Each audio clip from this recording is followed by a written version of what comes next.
Sud Radio, 10h midi, Valérie Expert, débat. Le débat, les débats plus précisément, entre 11h et midi. À midi, vous retrouverez André Berkoff aujourd'hui pour commenter l'actualité. Claire Aupetit, députée La République En Marche de l'Eure, bonjour. Bonjour. Merci d'être là. Geneviève Gotzinger, bonjour. Vous êtes communicante, présidente de l'agence Image, avec 2 G majuscules. Bonjour. Jacques Miard, maire de Maisons-Laffitte, ancien député LR. Bonjour Jacques Miard. Jean-Luc Benamias, président du Front démocrate et membre du Conseil économique, social et environnemental. C'est vrai. 0826 300 300 si vous voulez réagir à la polémique hier qui est née des propos de Noël Le Graët. Faut-il interrompre les matchs quand il y a des cris ou des banderoles homophobes? Est-ce que vous faites une différence avec les insultes racistes? Le président de la République s'est exprimé hier, la ministre des Sports également. On en parle avec vous. On va parler également des mineurs délinquants. La France est-elle trop sévère? Est-ce qu'il faut sanctionner les mineurs de moins de 13 ans? En tout cas, la France a décidé de s'adapter aux directives européennes et donc de plaider en quelque sorte l'irresponsabilité pour les délinquants de moins de 13 ans. Et puis on pourra revenir également sur la légalisation de la GPA, parce qu'hier il y a eu un petit cafouillage, il y a eu un peu plus de précision sur ce que le gouvernement veut faire. On en parlera dans un instant. Vos coups de gueule, vos coups de cœur. On va commencer avec vous, Geneviève. C'est d'actualité, c'est la parution du livre de Tariq Ramadan. Alors, ce qui me choque, c'est la date choisie. Enfin, il y a beaucoup de choses qui me choquent là-dedans. Approchez-vous les décisions de justice, ça ne se commente pas, mais néanmoins... Si, on peut les commenter. Hier, l'avocat... Heureusement qu'on les commente. Alors, on les commente. Hier, l'avocat d'une des victimes présumées de Tariq Ramadan a demandé l'interdiction du livre au motif que Tariq Ramadan révélait le nom d'une de ses victimes. Alors c'est vrai que la justice a autorisé la sortie du livre, en disant que ce nom avait déjà été révélé dans le passé par une chaîne de télévision et que donc il était connu. Le seul point positif de ça, c'est que ça ne permettra plus à Monsieur Ramadan de se présenter comme une victime de la France, de l'État, des institutions, de tout ce qu'on veut, puisque sur ce point, la justice il a gagné raison. Après 84 fois dans le livre, certes le nom était connu, mais 84 fois il y a une volonté évidente de nuire à cette personne.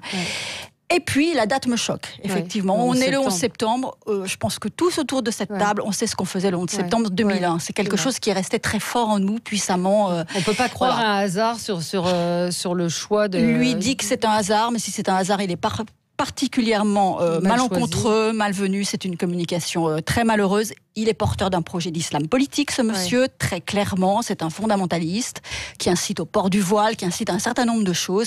Et donc, le 11 septembre, c'est malvenu. Mais écoutez, il a fait une vidéo sur Internet dans laquelle il explique pourquoi il s'est comparé...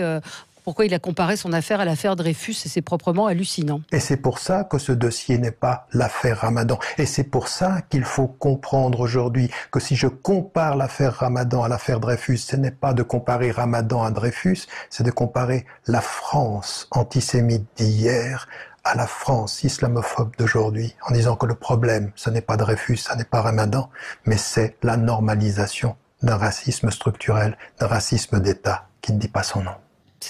On est dans une victimisation qui est absolument scandaleuse. Le problème, c'est-à-dire qu'il est attaqué pour agression sur des femmes. Et il a le droit de se défendre. Il a le droit de se défendre, sauf qu'aujourd'hui, il place le débat sur le débat politique, le débat religieux. Et je trouve, je ne sais pas ce que vous en pensez, peut-être un mot autour de la table, Jean-Luc Benamias. J'en pense que tout ça est absolument scandaleux, qu'on laisse trop la parole à cet homme. Beaucoup trop la parole à cet homme. Je sais bien que... Alors après, je vois pourquoi la justice a décidé de laisser, pour question de liberté de la publication, nous sommes par rapport... on est tous contre la censure, mais quand c'est la protection d'une personne, ça paraît étonnant, cette décision de justice. J'entends bien.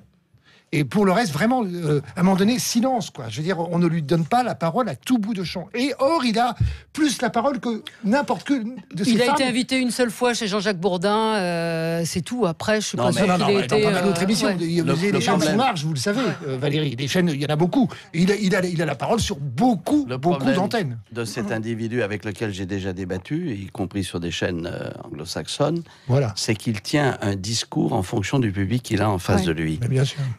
Je peux vous dire qu'il a berné un certain nombre même de prêtres, etc., puisque dans le passé, certains m'avaient demandé, alors qu'il était en Suisse, que j'intervienne pour qu'il puisse obtenir un visa, chose que le gouvernement refusait de le laisser entrer. Puis par lassitude, sur les lobbies, justement, la manipulation qu'il exerce, il a réussi à venir.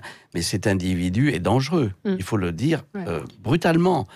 Quand il ose parler d'islamophobie, il faut lui parler, je dirais, de ses comparer attaques. la France antisémite de Dreyfus, ça tient pas la route. à la France. Vous savez, ce terme d'islamophobie, c'est facile. C'est la guerre révolutionnaire où on accuse l'adversaire de ses propres turpitudes. Claire Aupetit, un commentaire sur Tariq Ramadan? Un commentaire. Bon, déjà sur ses propres commentaires à lui, il est égal à lui-même. Voilà, comme toujours. Non, mais toujours sur cette lignée, de victimisation, avec une certaine intelligence qui était extrêmement dangereuse. Indéniable. Mais ce qui est le plus dangereux, c'est quand vous avez des partis politiques qui les invitent, comme ça a été quand même il y a encore un an, ne serait-ce qu'à la Plaine-Saint-Denis. Donc le lieu n'était pas anodin. Et c'est la France Insoumise, quand même, qui l'a invité pour un débat, etc. Donc, attention, on parle des médias qui l'invitent, mais il y a d'autres partis aussi qui lui donnent la parole. Et à partir de ce moment-là, c'est encore beaucoup plus dangereux, parce que ça lui donne une légitimité qu'il ne devrait absolument pas avoir. On verra si son livre se vend ou pas. Jacques Miard, coup de gueule, coup de cœur? Oui, un coup de cœur à Villani, qui à Paris a démontré mathématiquement que la LRM est un parti comme les autres. Vous voyez ce que je veux dire? C'est-à-dire que, voilà, je dirais, on voit très bien aujourd'hui que ce qui était la prétendue invention d'une nouvelle forme politique, etc., c'est raté. Oui, donc un coup de cœur à Cédric Villani. Ça va être votre candidat qui prouve pas mathématiquement, parce que là je peux lui faire confiance en maths, que effectivement la turpitude humaine ou l'humanité est générale, on va dire. Très bien. Un commentaire? Venant de Monsieur Miard, c'était un compliment. Démarrer sur notre parti ne me paraît pas être. C'est la discorde chez l'ennemi. Sortir de l'originalité, dirons-nous. Voilà. Vous avez commencé comme ça, c'est très bien. Claire Aupetit. Oui. Claire Aupetit, un coup de gueule. Un très grand coup de gueule. Énorme coup de gueule sur les écoles de tauromachie. Qui est une véritable honte dans notre pays. Je rappelle que vous êtes très engagée auprès de la protection des animaux. Présidente du groupe. Et là, quand vous savez que c'est quand même tous les mercredis après-midi des enfants de 6 ans qui apprennent à apprendre à tout ce que ça peut être, et qu'à partir de 10 ans, en arme blanche, ils tuent les veaux en direct, vivants, pour apprendre. Est-ce que c'est ça l'éducation? Est-ce que c'est ça? Comment ces enfants peuvent-ils ensuite se retrouver à la maison? Pourquoi ne pas jouer aussi avec un chien, un chat, une poule, etc. On leur apprend à tuer à l'arme blanche des enfants mineurs. Mais c'est absolument inadmissible. Je voudrais voir quand même l'effet psychologique que ça peut avoir sur eux. Et quand vous voyez Claire, quand même également... Non, mais je suis contre, de toute façon. Je suis contre la tauromachie, mais quand ce sont des adultes, ce sont des adultes. Et normalement, le cerveau devrait être normalement constitué et ne pas aller assister à cette horreur. Mais bon, ça encore, ce sont des adultes. On verra après.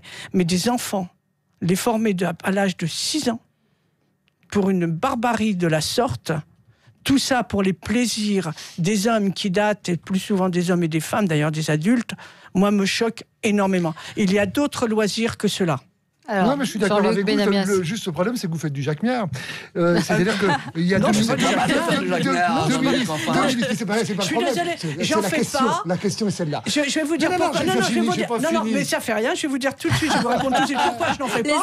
C'est que moi, je suis député et j'espère vraiment que nos amendements vont passer, que les interdictions de ces écoles soient là. Nous n'avons pas le droit de laisser des enfants mineurs assassiner des animaux vivants pour le plaisir des je pense que vous avez signé comme moi la pétition pour interdire aux mineurs, donc à moins de 18 ans, peut-être moins de 16 ans si vous voulez, d'assister à des corridas ou à ce genre de choses. Mais il ne vous a pas échappé, c'est pour ça que je parlais de Jacques, il ne vous a pas échappé que 2 ministres du gouvernement, il n'y a pas si longtemps, assisté. Vous en oubliez 3. Parce qu'ils ont mis le paquet carrément, 3. Si vous voulez. Mais il y avait surtout le ministre de l'Agriculture. Un parti comme les autres, et de la défense animale. Il y a véritablement la défense animale. Chez l'adversaire. Très bien. Moi, je pense que effectivement, les adultes, faut voir, et encore, tout ça est à contrôler très largement, car c'est rarement brillant. C'est souvent peu ragoûtant. Je vois encore des images sur Twitter qui ne sont pas des images fausses. D'un taureau. Si vous avez vu ça ces derniers jours, j'espère que c'est des images des derniers jours et pas des images qui sont prises il y a longtemps, où le taureau saute dans la foule. Tellement il va blesser un certain nombre de gens, et il faut que la police évidemment intervienne et tue le taureau. C'est différent. Voilà. J'arrête là, c'est pas de la polémique, c'est juste pour dire que les choses sont. Mais vous en pensez quoi? C'est barbare? Je vois sur Internet des articles. Je pense que. Allez, je vais aller jusqu'au bout. Je pense que dans certains lieux où la tradition, machin truc, aide, je pense qu'on n'a pas besoin de tuer les taureaux. Je pense qu'après, par rapport à la tauromachie, il peut y avoir, et je suis de Marseille, et donc de tout ce qui est la plaine de l'Accro, il y a toute une tradition. Une culture, une tradition. Je pense que jouer avec... Mais la mise à mort me paraît dans les... Alors, il faut quand même faire attention, parce que quand le taureau n'est pas mis à mort, en tant que tel, comme en Espagne, il est derrière. Il faut voir dans quel état également le taureau est blessé, archi-blessé. On le met à l'arrière et ils l'abattent d'une façon pas très saine non plus. Alors attention aussi à ça. Je parle de course de vachette, je parle de... ça c'est autre chose. Ça c'est sympa. C'est de ça que je... Mais ça fait mal, les courses de vachette. Il y a des morts au Pays Basque. Donc vous êtes pour l'interdiction de ces écoles, mais la polémique existe depuis longtemps. Je vois que depuis 2014, 2012, il y a déjà des articles. Sur les écoles, nous n'en entendions pas parler. 2014, un papier du Nouvel Obs sur le sujet. Les 3 écoles, c'est les 3 principales quand même, parce que vous en avez plus, vous en avez 8, mais vous en avez 3 grosses quand même, où il y a 60 enfants qui sont là, qui sont formés, Nous n'en parlions pas, c'était caché. C'était complètement caché. Alors que là, grâce quand même à certaines associations, parce qu'ils sont critiqués, mais à Alliance Anti-Corrida fait un travail extraordinaire, justement, pour empêcher ces enfants et d'arrêter ça. C'est plus possible. Jean-Luc, Jean-Luc Benamias. Alors, une fois n'est pas coutume, un peu de pub pour l'organisation à laquelle j'appartiens, l'institution à laquelle j'appartiens, le Conseil économique, social et environnemental, qui sert à quoi? On n'en entend plus parler, là, c'est sensible. Ça existe toujours? Si vous me laissiez allez-y. C'est pas menacé d'être supprimé, parce que cette chose? vous dites on n'en parle plus. Oui, il y a juste un 4 pages spécial dans le Parisien ce matin, Parisien aujourd'hui, sur... Oui, voilà. On rate des infos importantes. Mais je viens de Normandie, le Parisien n'est pas là. Rapport 2019 sur l'état de la France, ça a lieu aujourd'hui, je veux dire, je rate en ce moment une présentation, mais ça va, j'ai déjà vu. Merci d'être là. C'est vraiment un plaisir pour moi. Et donc, on a sur 4 pages, en numéro spécial, dans le Parisien aujourd'hui, c'était dans Le Monde l'année dernière, l'état des lieux vu par la société civile organisée. Après, on peut discuter de savoir à quoi sert tout ça. On verra dans les changements institutionnels, constitutionnels, ce que tout cela deviendra. Mais pour l'instant, je dis que ce rapport est un rapport largement établi avec l'ensemble des corps intermédiaires, du patronat au syndicat, en passant par les artisans et tout ce que vous voulez, syndicats agricoles, syndicats salariés et ainsi de suite, qui font que, globalement, on a un état des lieux extrêmement précis de l'état de la France aujourd'hui. Mais à quoi ça sert? C'est quand même la seule question qui vaille. C'est-à-dire que vous pouvez faire tous les rapports de la Terre. Attendez, mais où Jean-Luc a raison. Où Jean-Luc a raison, c'est qu'effectivement, les analyses du Conseil économique et social sont excellentes. Merci, mais que malheureusement, leur impact, leur efficacité... voilà, c'est ce que je dis. Mais à qui la faute? À nous tous. À qui dites-vous? Oui, non, mais c'est clair. Et donc, vu que j'ai été à la fois élu, d'un côté comme de l'autre, j'ai été à la fois député, et j'ai été à la fois membre du Conseil, je vois bien comment... C'est pour ça que... À cette présentation de rapport, avez-vous invité divers députés déjà pour les avoir? Et vous envoyez... La présidente de la commission des lois est présente ce matin à la mise du rapport. Et demain au CESE, Édouard Philippe viendra présenter au CESE demain dans la journée. On se retrouve dans un instant, on va continuer ce débat et puis on va parler des insultes homophobes dans les stades. Est-ce qu'il faut interdire, couper les matchs quand ce type d'insulte intervient? À tout de suite. Sud Radio, 10h midi, Valérie Expert, débat. Avec vous sur Sud Radio jusqu'à midi pour commenter l'actualité. L'actualité, évidemment, c'est la polémique après les propos de Noël Le Graët, considérer que le football est homophobe. C'est un peu fort de café. Il a affirmé qu'il était contre l'interruption des matchs lorsque les supporters brandissent des banderoles homophobes. La ministre des Sports, Roxana Maracineanu, elle a dénoncé cette position du patron du foot. Emmanuel Macron, alors, il a fait un peu du en même temps. Il a appelé à la fois à la clarté et au discernement concernant l'homophobie dans le foot. Il veut que tout le monde travaille ensemble, sans fausse polémique, etc., etc. Donc cette polémique, ça fait déjà quelques temps, depuis la rentrée qu'on en parle. Je ne sais pas qui est Jacques Miard. Écoutez, est-ce qu'on en fait trop un coup de gueule, je dirais que cet emballement médiatique sur ces propos, que sur le fond, bien sûr, je suis contre l'homophobie parce que ça amène à rien, et surtout le racisme, etc. Mais je crois qu'il a compris, je dirais, l'attitude du public. C'est que effectivement, les titis parisiens ou les ozos qui chantent tout ce que vous voulez dans les tribunes, ils ont compris qu'à partir du moment où vous allez chanter ça, on arrête le match et c'est eux qui gagnent. Ouais. Et donc, on rentre dans un processus où, en réalité, et d'ailleurs, c'est l'attitude du président de la République, j'ai même été étonné, en disant attention, c'est pas automatique. Donc, en réalité, il a compris, ce président, que le public allait instrumentaliser ça à des fins qui sont les siennes, parce que l'équipe perd, parce que si, etc. Mais sur le fond, bien évidemment, personne ne va défendre l'homophobie, et encore moins le racisme, etc. Le fond de la question, c'est de savoir si ces insultes sont homophobes. Est-ce que quand on dit, enculé, c'est homophobe? Non, mais là, je suis d'accord. Mais il n'en demeure pas moins qu'on voit très bien que c'est un jeu. Alors c'est un jeu interdit peut-être, mais c'est un jeu. C'est un jeu parfois mortel. Hein. Oui. Non mais attendez, on meurt quand même. Donc c'est un jeu grave. Attendez, un instant. Vous avez un public qui vous fait un bras d'honneur. Et ça concerne des humains. Pour commencer, vous avez un public qui vous fait le bras d'honneur en disant le politiquement correct, ras-le-bol. Deuxièmement, vous avez un public qui a compris le système et qui a compris qu'à partir du moment où effectivement il allait chanter ces choses-là, il va bloquer le système. Donc faut savoir ce que vous voulez. Si vous tombez, parce que moi je pense que c'est aussi un phénomène parfois de mode, et que si vous ne tombez pas dans ce processus, effectivement, eh bien les choses peuvent rentrer dans l'ordre tout en étant extrêmement ferme, en prenant un ou deux oiseaux et en les condamnant. Ça fait des années qu'on tolérait dans les différents stades uniquement de foot. Uniquement de foot. Ça n'existe pas en hand, ça n'existe pas en rugby. Pourtant, c'est des populations qui sont des populations de supporters qui peuvent se comparer. Ça n'existe que là.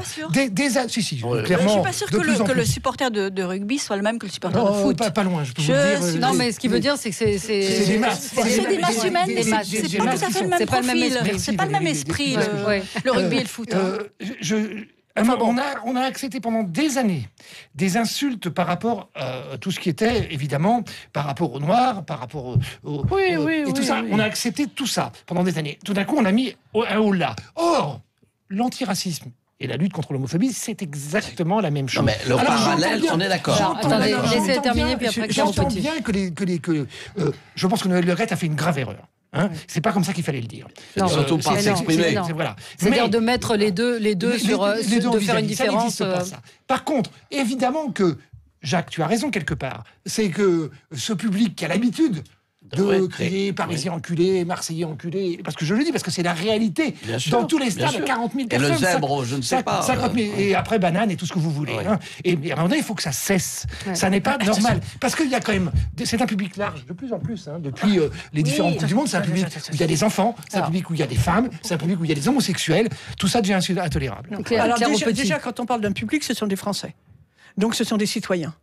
Ces citoyens, dès qu'ils se retrouvent dans un stade, ont des propos qui sont évidemment, ce sont des propos qui doivent attaquer un délit. C'est un délit. À partir de ce moment-là, j'aimerais bien quand même, parce que pour faire du sport, moi pour avoir fait du sport à haut niveau et tout, il y avait des valeurs dans le sport. Il n'est pas pensable qu'un gamin qui est dans un stade, on l'autorise à avoir de tels propos et de tels chants, et dès qu'ils sortent du stade, on va leur dire attention, c'est un délit, et ce même enfant, on va le pénaliser. Eh bien non, ils doivent être pénalisés partout. Le délit, il est partout. On n'a pas besoin, ils n'ont absolument pas besoin, pour se défouler, pour se faire plaisir, pour soutenir cette équipe, on doit interdire de tels propos. Et les interdire maintenant. Nous avons une ministre des Sports qui, justement, a suffisamment de caractère, de tempérament pour monter ça, et nous ne devons pas lâcher. Et là, effectivement, il y a un jeu d'arrêter le match. Eh bien non, il faut passer au-dessus. C'est directement, à partir du moment où une équipe est attaquée par des supporters d'une autre équipe, eh bien, c'est le club qui doit payer. Parce que ces valeurs doivent être transmises par les dirigeants. Et quand vous avez un dirigeant, pas n'importe lequel, justement, de football, qui vient de vous dire ça hier, que le responsable de l'équipe de France, M. Deschamps, lui donne raison, c'est inadmissible. Allez, c'est absolument inadmissible. 0826 300 300, dites-nous ce que vous en pensez. Jacques Miard, on doit marquer une toute petite pause et on continue ce débat avec nos auditeurs. On arrête le match, on se retrouve. Mais non, on continue le débat, évidemment. Faut-il interrompre les matchs? Homophobie et racisme au cœur du sujet. À tout de suite. Sud Radio, 10h midi, Valérie Expert, débat. Nous sommes ensemble jusqu'à midi sur Sud Radio. 0826 300 300. Faut-il interrompre les matchs quand il y a des propos homophobes, quand il y a des insultes homophobes, de la même manière que quand il y a des insultes racistes? Dites-nous ce que vous en pensez. On a en ligne avec nous Nicolas. Bonjour Nicolas. Bonjour. On vous écoute. Donc voilà, moi je voulais, j'ai rien à voir avec la position de Monsieur Le Gret par rapport à faire la distinction entre le racisme et l'homophobie. C'est vraiment deux trucs différents. Parce que justement, moi je trouve que un joueur, un sportif, un intervenant au niveau du football, sur sa couleur, il peut pas se cacher. Je veux dire, il est voilà. Mais par contre, tout ce qui est lié à la sexualité, à l'homophobie ou quoi que ce soit, à sa pratique sexuelle, si tout le monde est discret sur ce qu'il fait, il y a personne n'est visé en fait. C'est pas vraiment une insulte. C'est ça que je veux dire. Pardon. J'ai pas compris. J'ai pas compris. C'est-à-dire qu'il faut pas faire de coming out. Voilà. Faut pas le dire quoi. On peut être gay, mais faut pas le dire. C'est ce que vous dites. Pourquoi pas le dire? Pourquoi doit-on en avoir honte? Pourquoi doit-on en avoir honte? Quand on ne dit pas quelque chose, c'est qu'on n'a pas honte de quelque chose. C'est-à-dire quelqu'un de couleur par rapport à son origine ou quoi que ce soit, il peut pas l'enlever. Enfin, je veux dire, il peut pas le cacher. Tandis que par rapport à sa pratique sexuelle ou voilà, je veux dire, si personne, si tout le monde reste discret sur sa pratique sexuelle ou quoi, personne n'est visé en fait. C'est ça que je veux dire. Ouais, mais c'est pas. On va pas insulter quelqu'un d'hétérosexuel par exemple. C'est parce que vous avez déjà vu des joueurs de foot. Vous avez déjà vu des joueurs de foot sur un terrain de foot. Non, ça je sais. Mais les footballeuses non plus. C'est bien connu. Olivier Rouillet, footballeur de très haut niveau, qui est sur la chaîne L'équipe, comme chacun sait, régulièrement, l'assume totalement. Et il a la même position qui est, à un moment donné, on doit arrêter. Alors, on n'a pas entendu Geneviève Gotzinger sur le sujet. Moi, j'ai été étonnée quand même par la volte-face d'Emmanuel Macron. Parce que hier, effectivement, c'était dû en même temps. Mais cet été, il était beaucoup plus clair. Cet été, c'était il faut interrompre les matchs. Il me semble qu'il faut respecter les règles. Quand il y a des règles du jeu, quand il y a une loi, on les respecte. Donc la loi, il y a un règlement qui prévoit l'interruption des matchs, donc il faut les interrompre. Après, est-ce qu'il devait intervenir, le président de la République, hier? Est-ce que c'était de son niveau, j'ai envie de dire, ou son rôle? Il y a une ministre des Sports. À partir du moment où il intervient, c'est que le sujet est effectivement de son niveau. C'est un sujet grave quand même. Mais pour rester sur un entre-deux, il n'a pas dit je suis d'accord avec ma ministre. Il a dit il faut être pragmatique. Il est intervenu sans intervenir. Il est intervenu sans trancher le débat. Donc cette intervention était en fait effectivement inutile. Elle a rajouté de la confusion à la confusion. On est d'accord là-dessus. Après, allez-y, Geneviève Gotzinger. Je pense qu'effectivement, il faut appliquer les règles et donc interrompre les matchs, quelle que soit la conséquence, quel que soit le petit jeu qu'Emmanuel Macron a dénoncé. Et ça, c'est une réalité que les supporters peuvent jouer de cette règle. Ils jouent, on interrompt le match et leur équipe a perdu. Et voilà, il y a une pénalité, il y a une espèce de prime à l'équipe dont les supporters ne sont pas homophobes. Pour vous, c'est arrêter le match et pas le reprendre. C'est-à-dire pas l'arrêter une minute, l'arrêter définitivement. C'est l'arrêter définitivement, définitivement et que l'équipe dont les supporters ont commis cet acte pénalise leur équipe. Leur équipe a perdu le match. On a un auditeur qui nous dit sur Twitter, pour lutter efficacement contre l'homophobie, il faut tout simplement interdire l'accès au match des supporters ayant de tels propos. C'est plus efficace que l'arrêt. On peut s'inspirer de la lutte contre les hooligans interdits de match. On peut identifier les supporters. Il y a des caméras, ils rentrent avec des banderoles. On a réussi en Angleterre. C'était un combat de 20 ans contre le racisme, contre l'homophobie sur les stades de foot en Angleterre et ça a marché. Est-ce qu'on ne serait pas capable de faire ce que les Anglais ont réussi? C'est quand même pas une gageure absolue. Qu'à l'heure actuelle, nous n'avons pas à mettre 20 ans. Nous n'avons pas le droit de mettre 20 ans.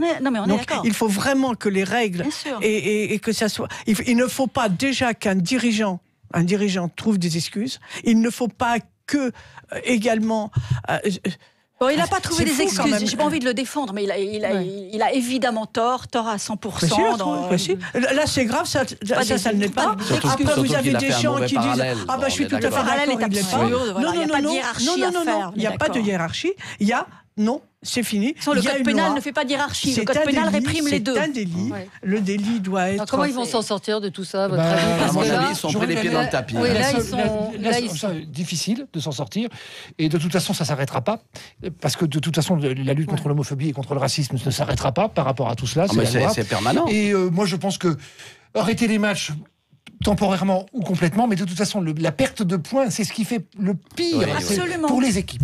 La perte de points. Est-ce qu'ils vont arriver à contrôler leur... Non, après ça, un certain nombre de supporters qui aiment beaucoup le foot, j'allais juste dire tout à l'heure que nos 3 derniers présidents adoraient le foot, que ce soit Emmanuel Macron, vous l'avez vu à la Coupe du Monde, Nicolas Sarkozy, et Jacques Chirac, qui n'en avait rien à faire à l'époque, même s'il jouait quand même le jeu. Mais voilà, donc moi, la perte de points, à un moment donné, les supporters, ils ont envie de voir leur équipe, ils ont envie de la voir en Champions League, ils ont envie de la voir en Challenge européen, ils ont envie de l'avoir qualifié.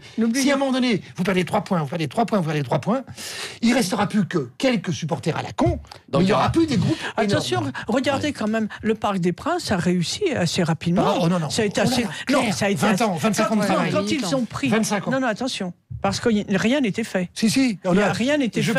À partir du moment où ça a été très sévère, ce qui est certain, c'est qu'il vaut mieux cibler. En 92, il vaut mieux cibler les sanctions là-dessus. 92. À mon avis, il vaut mieux cibler les sanctions sur effectivement, parce qu'on peut reconnaître un certain nombre de gens et avoir des condamnations pénales fortes, individuelles, pas collectives, parce que le problème, c'est que je crains que ça deviine un jeu. Et qu'on tombe.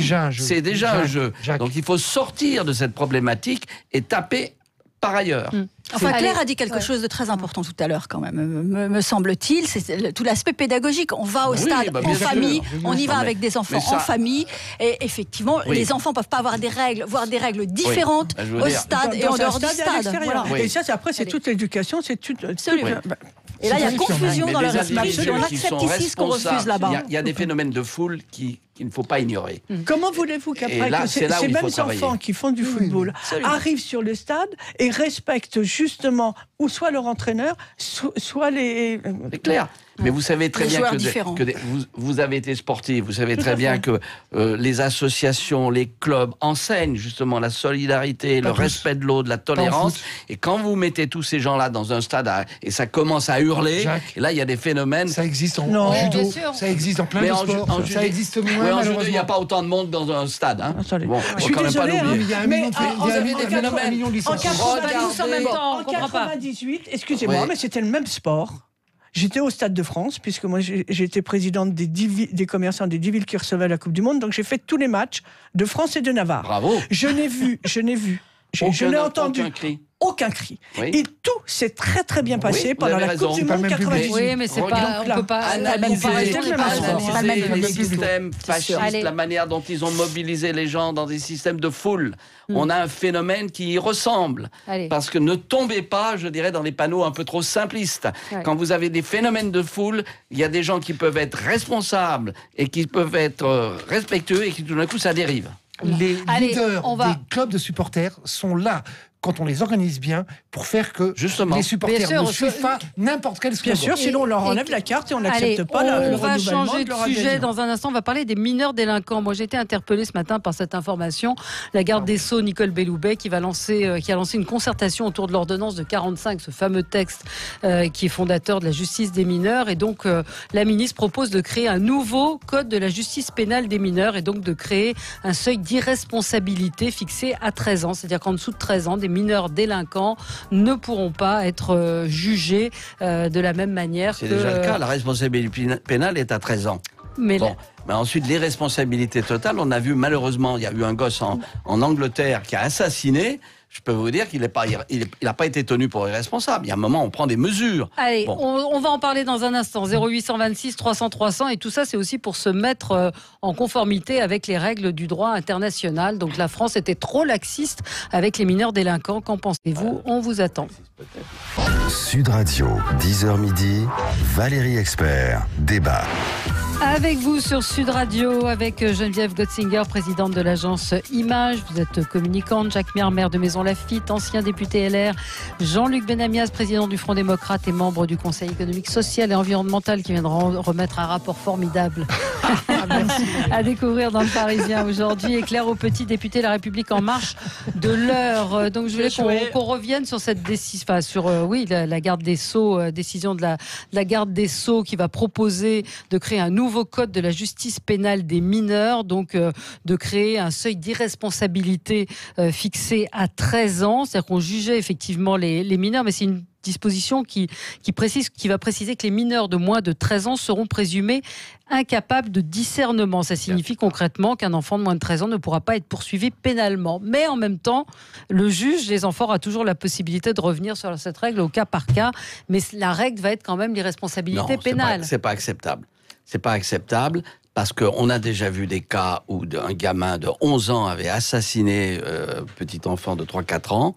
Donc là, je suis désolé, on ne peut pas dire irresponsable. Il y a quand même un minimum. D'ailleurs, la notion de responsabilité, là, je parle sous le contrôle des psychologues, etc., on sort de l'enfance à partir de 7-8 ans. Oui. Donc, à mon avis, je ne vois pas ce qui a changé à la loi. La responsabilité pénale, c'est 13 ans, mais on ne peut pas acter qu'avant, un gamin, parce qu'il a 12 ans et 9 mois, est irresponsable. Moi, je suis contre ce genre de choses. Oui, Geneviève Gotzinger. Oui, il y a la notion de discernement, quand même, qui va figurer dans... Non, mais...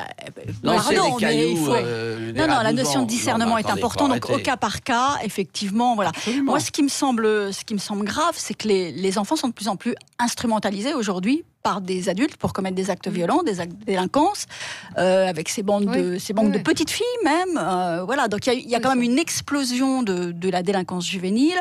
Il y a un taux de récidive qui est extrêmement important. Ils sont rarement poursuivis. Enfin, on entend des histoires de cambriolage, j'imagine. Ils sont rarement poursuivis. Où on sait que ce sont des bandes avec des jeunes, etc. Absolument. Avec la mesure de la ministre, ils le seront encore moins. Oui, mais est-ce qu'il faut les poursuivre eux ou est-ce qu'il faut poursuivre ceux qui les instrumentalisent? Qui est le coupable dans l'histoire? Évidemment, mais aussi ceux qui les instrumentalisent. Après, j'ai quand même une autre question. La méthode me semble assez curieuse aussi, cette manière de procéder par ordonnance sur un texte de cette nature. Alors moi, je voudrais poser la question à la parlementaire, pardon, Valérie, c'est vous qui posez les questions, mais ça vous choque pas, Claire Aupetit, que vous soyez quelque part un petit peu dépossédé par le fait que la garde des Sceaux procède par ordonnance sur ce type de sujet? Par ordonnance, mais je dois dire que je préférerais que ça soit une loi, effectivement, que nous puissions amender, en parler et amender, débattre sur ce sujet, parce que c'est extrêmement important. Mais enfin, il faut voir quand même que ça permet de se mettre en conformité avec la Convention internationale des droits de l'enfant. Il ne faut pas l'oublier. C'est pas comme ça sorti d'un seul coup. Nous ne sommes pas dans les règles. Et le fait, quand même, déjà on parle de discernement, mais que le juge pourra en conscience voir si l'enfant a une maturité. Donc, le juge a quand même un pouvoir absolument important, mais ça ne suffit pas. Il ne suffit pas. Là, ce qu'il reste également dedans, c'est aussi la responsabilité des parents. Donc là, rien n'est évoqué dedans. C'est pour ça que ça mérite quand même un véritable débat. Et il faut prendre le temps. Nous ne pouvons pas la changer comme ça. Et effectivement, pour l'instant, attendez, ça va être présenté ce matin. Donc on va voir ce qui va en ressortir. Et je pense que nous serons même plusieurs députés, évidemment, à réclamer une loi et non pas un véritable débat. Nous devons faire des choses... On vous soutient moralement. Je ne dis pas que ce n'est pas sérieux, mais ça mérite vraiment un débat sérieux, en profondeur, et ne pas se tromper. Mais c'est un drôle de message quand même qui est envoyé, qui nie un peu la réalité du terrain aujourd'hui. Parce que la Convention internationale, pour autant que je me rappelle, elle a plusieurs décennies. Oui. Elle a plusieurs décennies. Donc les choses ont évolué et je ne suis pas certain qu'elle édicte un couperet aussi manifeste. C'est pour ça que ça mérite vraiment un véritable débat. La loi de 45 a été très très bien élaborée. Oui. Et je suis terriblement surpris à chaque fois que sur des lois bien élaborées qui étaient en avance sur leur temps. Pour une fois, la France, par rapport à ça, était en avance sur son temps. Qui est assez bien... Je connais assez bien... Je connais pas tout ça par cœur, mais je connais assez bien les juges pour enfants. Ils trouvent que cette loi, vraiment, elle répond aux besoins. Parce que, tout le monde le dit, il est bien évident que certains gangs, certains services criminels utilisent évidemment des gamins de moins de 13 ans, de 12 ans et demi, voire même de moins de 15 ans, souvent, qui ressortent immédiatement, la police le dit régulièrement, les gendarmes le disent régulièrement, qui, après avoir un acte, l'acte n'est pas dur, ils font le sifflet, vous savez, devant les cités. C'est eux qui préviennent de l'arrivée. C'est pour ça on les arrête, le trafic de drogue, 2 minutes après. Mais c'est pour ça qu'il faut vraiment débattre sur la responsabilité parentale. Là, il y a vraiment quelque chose à travailler. Attendez, quand vous voyez, chers collègues, vous qui avez grandi, si je comprends bien, dans le 9-3, voilà. Non, mais il n'en demeure pas moins que la responsabilité des parents, quand vous avez des familles totalement déstructurées, des femmes qui essayent d'élever autant qu'elles puissent le faire, les enfants, elles n'y arrivent pas. Où il y a un problème, c'est avec le service de la protection de l'enfance, qui est malheureusement pas à la hauteur. Peut-être par manque de moyens. C'est le département. Mais oui, c'est le département, mais c'est la loi aussi. C'est la loi aussi. C'est la loi aussi. Sérieusement, par manque de moyens, Jacques, tu le sais. Manque de moyens et aussi par une certaine, pardon de le dire, idéologie. C'est fini ça. C'est terminé. On a Lionel en ligne avec nous. On a Lionel en ligne. Bonjour Lionel. Oui, bonjour. Vous êtes à l'antenne sur Sud Radio, on vous écoute. Bah, écoutez, moi je suis assez d'accord avec ce qui vient d'être dit. Moi je trouve que ça déresponsabilise complet l'acte délictueux d'un enfant, et c'est surtout que ça les rend complètement intouchables aux yeux de la justice, et finalement c'est leur premier pas en fait, quand ils sont choufs dans les cités, donc quand c'est eux qui alertent de la présence de policiers ou d'intrus dans la cité pour les trafics, c'est leur premier pas dans la délinquance. Et concrètement, si on les rend encore plus intouchables, au final, c'est pas ça. Oui, quand même. Attention. Oui, mais il reste quand même. Lionel, oui. Ils vont, le message, même si c'est pas tout à fait ça pour vous, parce que vous êtes du métier, il n'empêche que quand la circulaire, elle va sortir. C'est le message envoyé.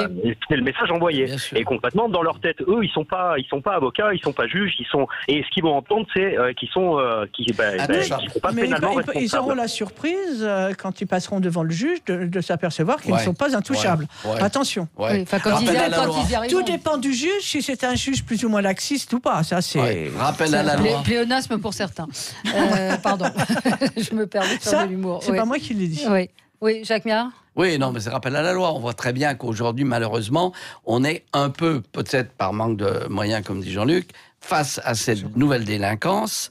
Instrumentalisation peut-être, acte volontaire aussi, parfois désarmé. Bon, et il y a un réel problème aujourd'hui en ce qui concerne la délinquance des mineurs, qui va au-delà de 13 ans. Et dans le projet de la ministre, il y a aussi l'idée de limiter la détention provisoire, donc restreindre la détention provisoire des mineurs. L'incarcération ne sera désormais possible que dans certains cas. Donc il y a vraiment... je peux vous dire que de ce côté-là, c'est déjà fait. Il y a déjà très peu de mineurs en détention. Ce qui est extrêmement important, c'est d'abord, quand même, c'est que la victime pourra être indemnisée à partir du 3e mois. Oui. Il y a quand même... La réduction des délais, c'est extrêmement positif. Mais il y a des choses qui vont très bien, il faut quand même... Mais je suis d'accord, mais c'est pas la peine de toucher à la loi de 45 pour faire ça. Réduire les délais, c'est pas la peine. Au niveau parlementaire. Au niveau parlementaire. Vous le faites. Oui, mais ça, c'est la théorie. C'est la théorie. Dans la pratique, est-ce que ça va être fait? C'est du règlement, ça relève pas de la loi. C'est du règlement.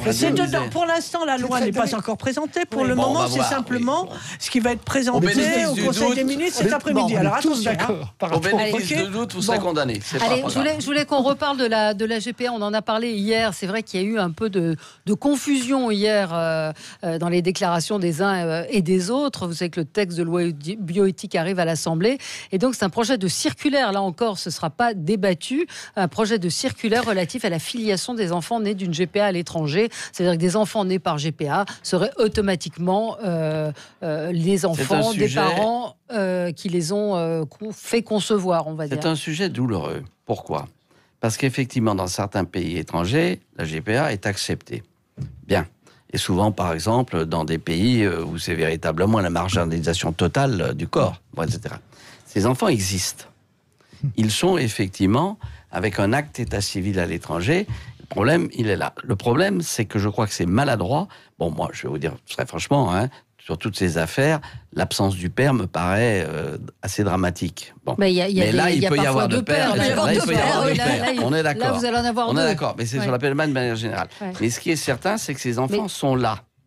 Et donc, c'est un réel problème. Mais ce qui est, à mon avis, maladroit de la part du gouvernement, à un moment où on va commencer la loi bioéthique, la concordance des temps, qui ne traite pas simplement de ces problèmes. J'ai été assez frappé en lisant le préambule des exposés du motif, en disant que ce n'était pas à un groupe d'experts de déterminer quelle était, je dirais, la réalité de toute cette bioéthique, mais que c'était au Parlement.